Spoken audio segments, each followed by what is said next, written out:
looking back at your career, I just get inspired because you're the definition of work ethic. You know, you're 5 years as backup, essentially 5 years with the LA Chargers, work your way up with the Kansas City Chiefs.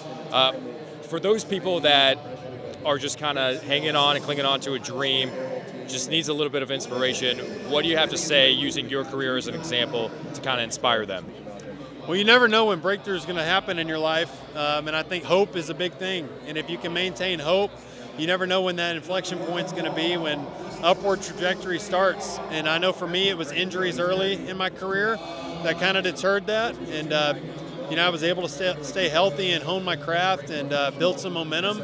And just glad to be part of a great team and a great organization like the Chiefs.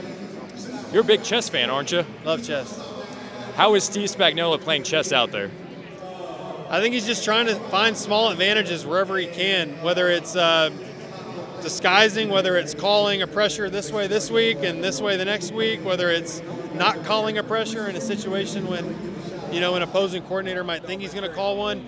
He's always evolving and thinking about how he can get an advantage on the other team, and I think that's why he's one of the best minds to do it. Can you think of a specific moment in your career where just something just clicked? We talked about your work ethic. We talked about 5 years kind of being a backup and to start your career. Is there a moment that you can remember in your career that you were like, oh my gosh, this is it. This is how I can extend my game to the next level? Well, I don't know that there's any one specific moment because you're constantly just trying to get better. And I think growth is more like this. It's not just like that happens like that overnight.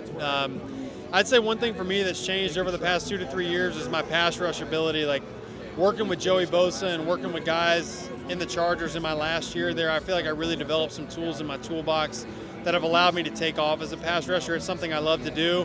And so hopefully I get some chances on Sunday to get after Jalen a little bit. Yeah, speaking of Jalen, we'll end with this question. The Eagles offense very dynamic, and 2 years ago it was one thing, but now it's Saquon Barkley that's getting added into that offense.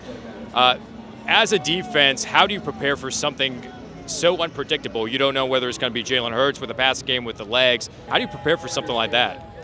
Well, it's 11 guys playing as one, because you mentioned it. They've got great personnel across the board. At any moment, they can throw the ball deep.